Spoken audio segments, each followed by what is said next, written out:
l'accélération de Raka, personne ne va le revoir.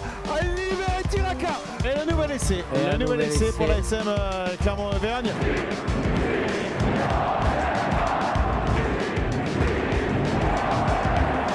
Salut à tous et bienvenue dans l'épisode 15 de la saison 3 du podcast Ici Montferrand, le podcast qui s'intéresse à l'actualité de l'ASM Clermont avec aujourd'hui 3 spécialistes du ballon ovale qui ont les yeux rougis parce qu'ils ont regardé tous les matchs de Champions Cup ce week-end. Arnaud Clerc, Fred Vernat et Jeff Nunez. Messieurs, bonjour. Salut à tous. Salut Marcel, salut à tous. Alors, salut tout le monde. La question du jour, Bristol ou Montpellier, quel est le vrai visage de l'ASM Clermont ? Alors c'est vrai qu'on a vu à Bristol, c'était samedi après-midi, en début d'après-midi, une équipe de l'ASM totalement différente de celle qu'on avait vue en championnat face à Montpellier. C'est pour ça que je voulais vous poser la question. Donc on va commencer avec toi, Fred, Bristol ou Montpellier, quel est le vrai visage de l'ASM ? Tu vas me dire je penche plutôt vers Bristol, mais il faut quand même pas oublier le match contre Montpellier qui dénote une certaine réalité aussi. Je crois que tu avais dit que pour toi c'était un accident, hein, si je me souviens bien. Le match J'ai dit ça. Non. Effectivement, il me semble que dans leur parcours, ça correspond plus à un accident, mais qui a aussi certaines raisons. Et la réaction de Bernard Gouta dans les colonnes de la montagne ce matin est d'ailleurs intéressante par rapport à ça, puisqu'il évoque l'arbitrage, la différence entre l'arbitrage français en championnat et l'arbitrage international qui permet sans doute qu'il laisse plus libre cours au jeu. On se rend compte que c'est sans doute effectivement ce profil-là qui correspond davantage au jeu de l'ASM. Tendance à pencher plus vers le côté Bristol plutôt que le côté Montpellier. Arnaud ? Moi, j'ai envie de répondre un peu les deux, mon capitaine. Parce que effectivement, le jeu qui est qu'on a vu contre Bristol, qu'on a vu contre Bristol samedi, est celui qui correspond totalement à l'ASM. Mais le visage qu'a montré Clermont contre Montpellier dénote aussi d'une certaine réalité, comme le disait Frédéric. Et je vais y revenir. On y reviendra tout à l'heure dans le débat. Mais l'ASM a des difficultés contre ce genre d'équipe comme Montpellier, je pense. Et donc, ça dénote d'un certain visage aussi. Donc, c'est pour ça que je vous réponds les deux. Ton sentiment, Jeff ? Pour moi, c'est plus Bristol, tout simplement. Bien sûr, on peut pas ignorer le faux pas à domicile contre Montpellier, mais vraiment, Montpellier, c'est l'exemple type du non-match. Ce match-là, tu peux le jouer toute la nuit, tu marqueras pas. Voilà, c'est comme ça. Il y a des semaines où tout va de travers. Et ben, c'est l'exemple type de Montpellier. L'ASM aurait pu tenir le ballon autant de temps de jeu qu'elle l'aurait souhaité, elle n'aurait pas marqué. Ouais, moi, le le visage de l'ASM de Bristol, c'est pour moi celui qui se rapproche le plus de son vrai visage, avec un jeu dynamique, un jeu entreprenant, avec une prise de risque raisonnée, avec beaucoup de vitesse. Et c'est ce qu'on lui voit faire, l'air de rien, sur les 9 matchs de top 14. Et ben, elle a plus souvent joué comme ça que ce qu'elle a montré face à Montpellier. Donc c'est pour moi le visage de Bristol qui prime. Fred, vous intervenir ? Jeff, je suis globalement d'accord avec ce que vient de dire Jeff, mais en revanche, je suis pas d'accord sur le non-match contre Montpellier. Il me semble, dans mes souvenirs, que bizarrement l'ASM fait pas un si mauvais match que ça. Ce qu'il y a, c'est que en face, Arnaud le disait aussi, il y a un profil d'équipe très physique avec, c'est même plus des rucks, c'est Verdun là, à chaque fois là, et sans doute que l'arbitrage a aussi permis aux Montpelliérains peut-être de franchir un tout petit peu la ligne jaune. Et dans cette configuration, l'ASM est sans doute moins armée que d'autres formations. C'est pour ça que je ne suis pas tout à fait d'accord sur l'histoire du non-match contre Montpellier. Oui, puis on va rappeler que l'ASM avait quand même eu de sacrées occasions et qu'il y avait eu un manque de réalisme. Il y a une piaffe d'impatience. Vas-y, Arnaud.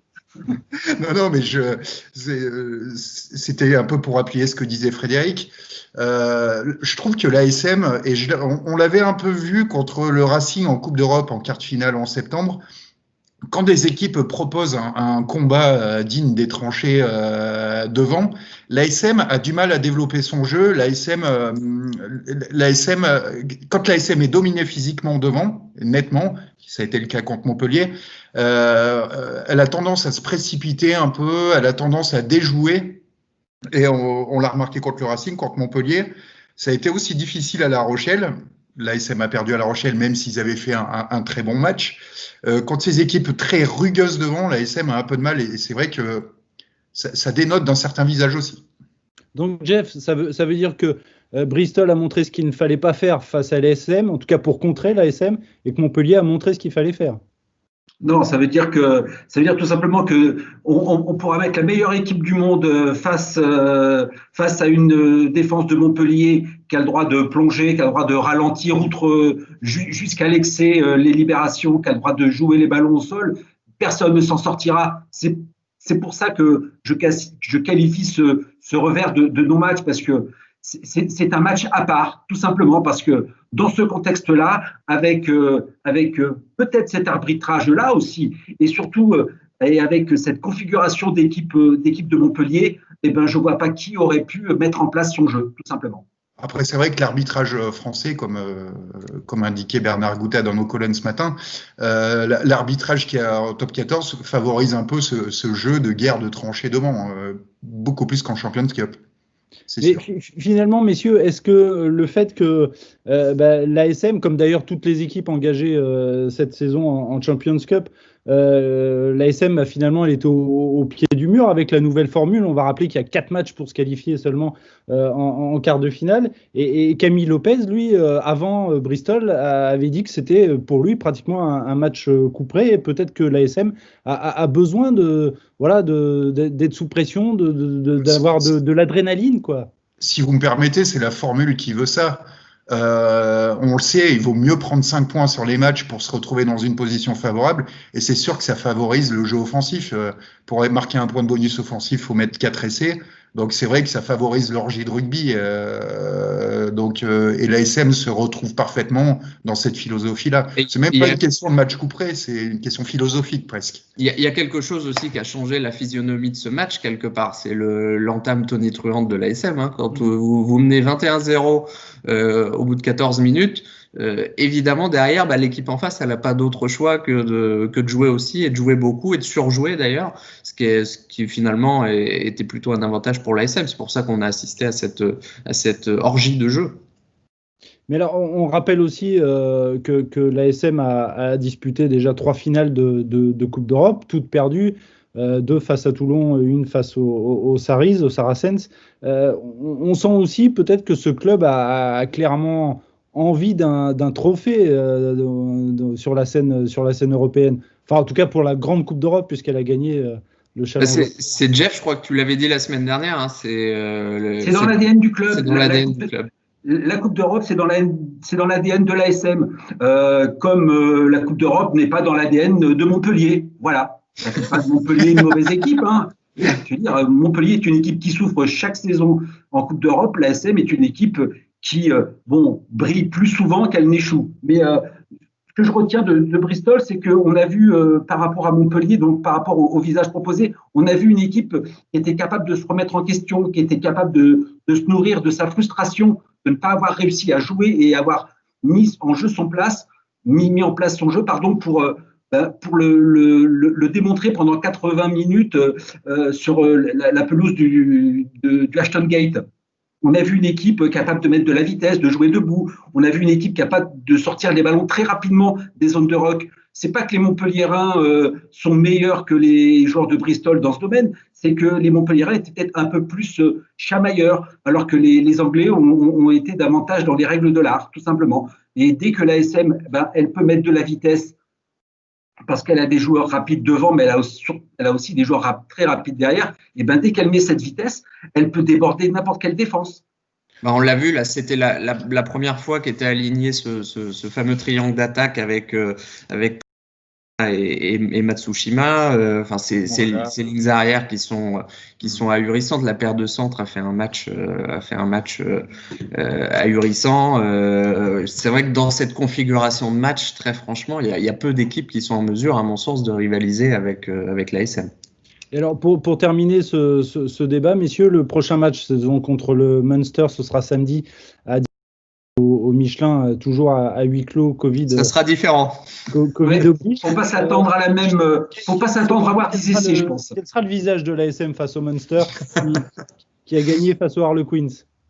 Entre les deux. Ouais. Non, il faudra cette touche d'enthousiasme et de vitesse dans le jeu pour déborder cette équipe. D'abord, c'est comme ça qu'on y parviendra, mais il faudra aussi serrer les boulons au niveau de la conquête. On a vu ce week-end une bonne conquête, et comme par hasard, eh bien, dans la continuité d'une bonne conquête, eh bien, on a une bonne continuité dans le jeu, on a une bonne conservation. On a des joueurs qui se proposent, on a des joueurs qui sont intéressants dans le jeu avec ballon et sans ballon. Toutes les planètes s'alignent comme par magie. Eh bien, il faudra à nouveau aligner tous ces petits facteurs qui permettent de faire un bon match et surtout faire la loi dans la zone plaqueur-plaqué, parce qu'on connaît les Irlandais et leur roublardise dans ce domaine. Il faudra être fort sur les fondamentaux, quoi. La conquête, c'est la clé, quoi. Évidemment. Eh bien, en tout cas, on va rappeler que l'ASM n'a jamais perdu à domicile face au Munster en Coupe d'Europe. Voilà qui est peut-être de bon augure. Messieurs, on va passer dans un instant au quiz, mais bien évidemment, comme d'habitude, on va passer au top et au flop. On va commencer avec toi, Fred. Ton top, s'il te plaît. J'en avais plusieurs, en fait. J'attendais de voir ce que mes petits camarades allaient dégainer, mais je fais juste une petite parenthèse sur Samuel Ezeala. C'est pas forcément mon top de la semaine, mais voilà, on est content. Il a repris avec les Espoirs ce week-end en amical à Nevers. On est content après un mois sur le flanc de le revoir, et on espère qu'on va vite le voir avec l'équipe professionnelle. Non, mon top, ça sera plutôt Morgan Parra. Je trouve qu'il a fait un match admirable samedi à Bristol, et ça me fait plaisir parce que vous me passerez l'expression, mais il en a pris plein la gueule, quoi, quand même. Il avait pris cher depuis le début de saison. Enfin, c'était devenu un moins que rien avec l'arrivée de Sébastien Bézy, et Sébastien Bézy est absolument pas en cause par rapport à ça, mais on a vu quand même le grand joueur, le roublard aussi que c'était. Puis voilà, cette magnifique passe sautée récupérée de manière aérienne sur le deuxième essai de Penaud, voilà, a montré quel joueur de classe il était à nouveau, et voilà, ça fait plaisir de le voir à ce niveau. Un joueur de caractère. Mon top, c'est c'est l'orgie de rugby qu'on a vu ce week-end. Alors, je n'ai pas regardé tous les matchs, hein, comme vous l'avez indiqué en début d'émission, mais j'en ai regardé quelques-uns. Et non, mais ça fait plaisir de voir du rugby où on voit des essais, on voit du mouvement, on voit des beaux essais de trois quarts. Contrairement à ce qu'on avait vu ces derniers temps avec, c'est vous qui l'aviez indiqué, Frédéric, après France-Italie, ce jeu au pied systématique, l'abus de jeu au pied qu'on avait vu dans les matchs internationaux. Ça fait plaisir de revoir des essais de trois quarts, du mouvement, du beau jeu et du rugby comme on l'aime. Voilà. Monsieur s'est fait plaisir. Donc, Jeff, ton top. Mon top à moi, ça sera une équipe française, c'est le Loup. Le Loup qui a signé une grosse perf face à Gloucester. J'ai bien prononcé, t'as vu, hein. 55-10. Non, je dis le Loup tout simplement parce que le Loup, c'est une équipe qui a toujours eu du mal sur la scène européenne. C'est simple, hein. J'ai été voir les stats, hein. Le Loup, c'est 13 matchs de Grande Coupe d'Europe et c'est seulement leur deuxième victoire. Donc, le gars travaille ses émissions. Il y en a qui bossent, Non, mais bon, alors bien sûr, Gloucester, c'est pas un cadre sur la scène européenne. Hein. Ils avaient des absents en plus. Il y avait des absents. On parle pas du Leinster, hein, on parle pas des Saracens quand ils dominaient l'Europe, hein, ni d'Exeter, le tenant du titre. Mais rien que pour la beauté du geste et la belle performance des Lyonnais, j'avais envie de souligner le bon travail de Pierre Mignoni qui est en train de donner une autre dimension à ce club qui est appelé à avoir de beaux résultats sur le territoire national et qui pourrait peut-être enfin s'illustrer sur la scène européenne. Donc voilà. On passe au flop, Fred. Alors mon flop, c'est une déception. C'est la déception de ne plus malheureusement croiser la route de Nigel Owens, peut-être l'arbitre le plus célèbre dans le rugby mondial, puisqu'il a annoncé. Alors c'est vrai que c'est un peu comme Michel Sardou, ça faisait au moins 5 ou 6 fois qu'il nous annonçait que c'était la dernière et que c'était sa dernière tournée. Là pour le coup, c'est fini. Il va juste arbitrer. Dans son pays, mais on ne le verra plus sur la scène internationale.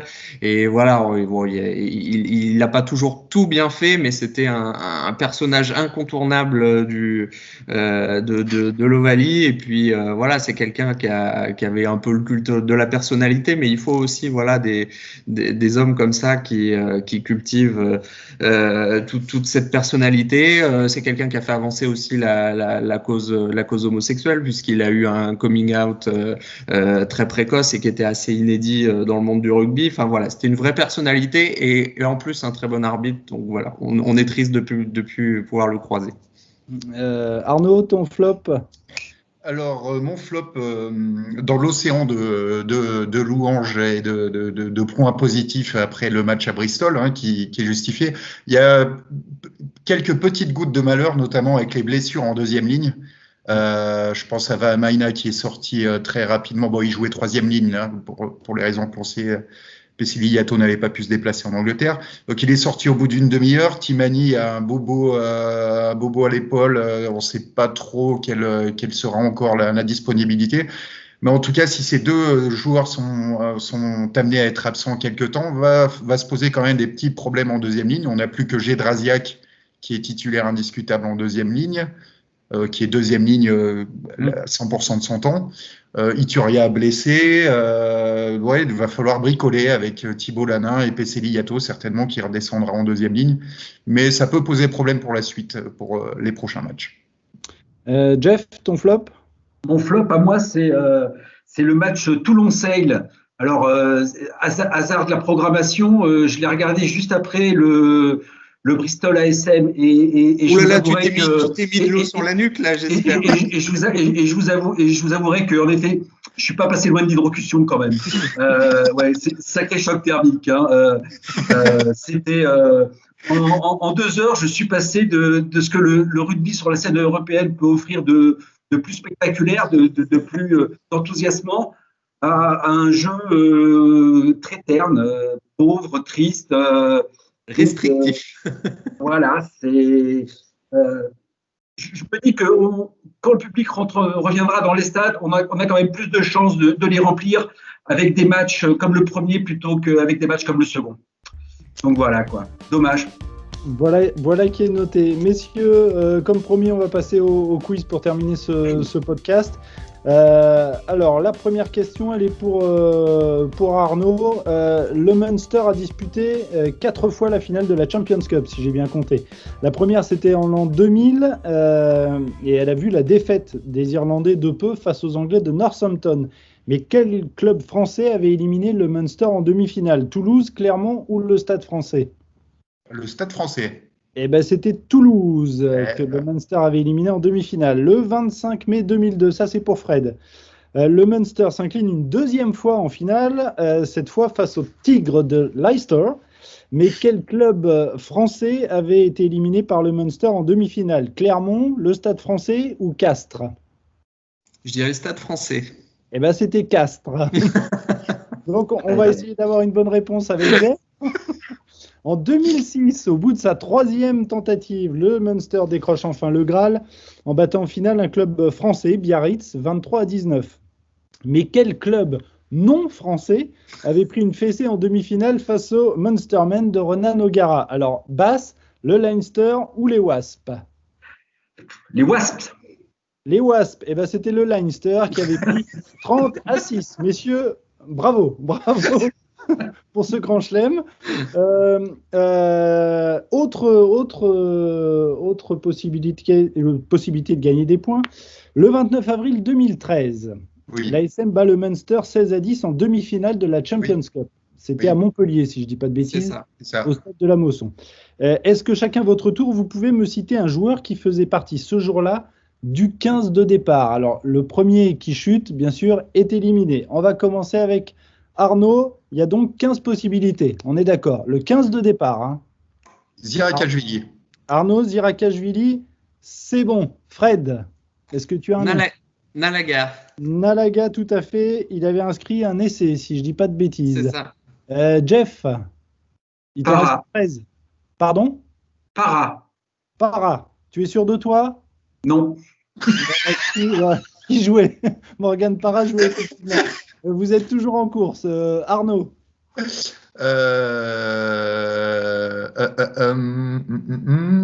Brock James. Brock James, tout à fait. Il était sur le terrain au coup d'envoi de cette rencontre. Fred, Jamie Cudmore, Jamie Cudmore, tout à fait. Le Canadien, il était sur la pelouse du stade de la Mosson. Il y en a donc 5, il en reste 10. C'est je ne sais plus à qui. Arnaud. Ah non, c'est Jeff. C'est Non, Jeff. c'est Jeff, pardon. Jeff. La Penderie. La Penderie, eh bien, désolé, mais la Penderie, si je dis pas de bêtises, était sur le banc des remplaçants. Donc tu es éliminé, Jeff. Il reste Fred et Arnaud. Arnaud, à toi de jouer. Nathan Hines. Nathan Hines, bien joué. Il était là, tout à fait. Fred. pas mal. Julien Bonner. Fred, il prend des notes. Ah oui. Julien Bonner. Je note ceux qui ont déjà été. Tout à fait, mais tu as bien. J'ai le droit, monsieur Ah, l'arbitre. mais tout à fait, monsieur Owens, vous avez le droit. Arnaud. Wesley Fofana. Wesley Fofana, il était effectivement titulaire ce jour-là. Fred, alors il en reste 1, 2, 3, 4, 5, 6, 7.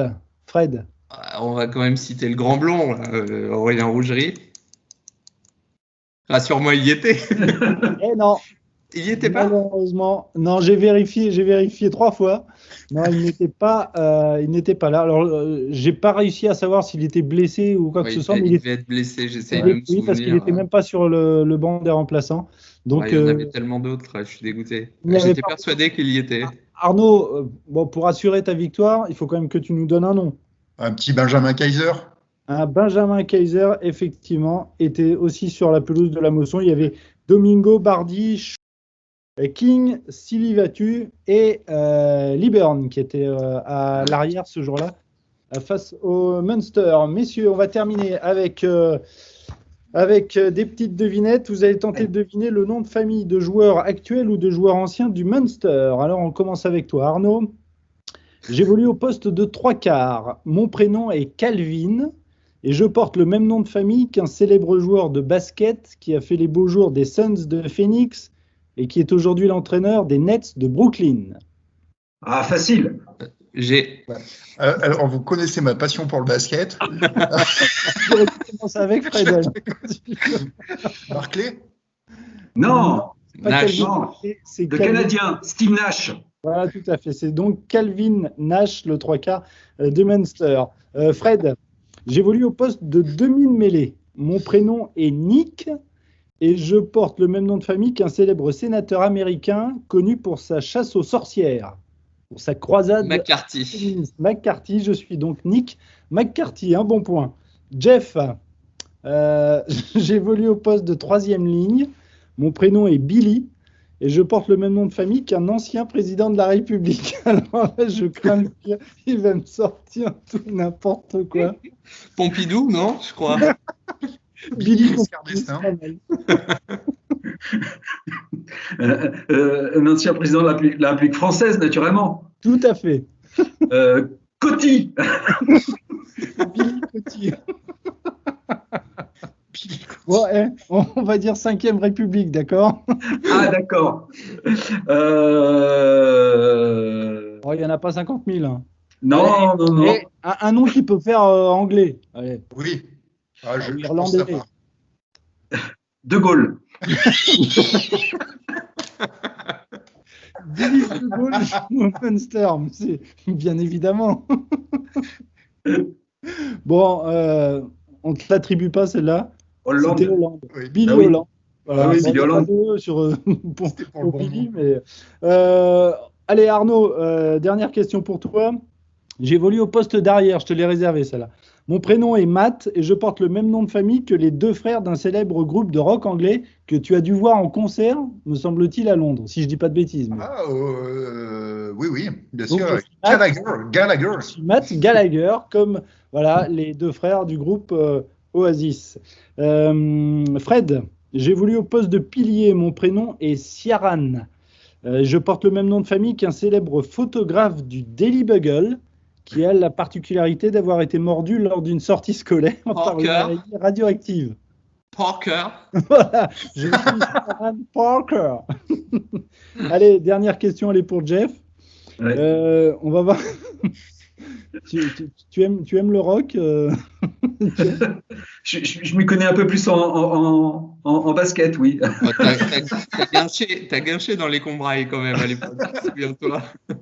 Alors, j'évolue au poste de 3e ligne au Munster, bien évidemment. Mon prénom est Robin et je porte le même nom de famille que le batteur du groupe The Police.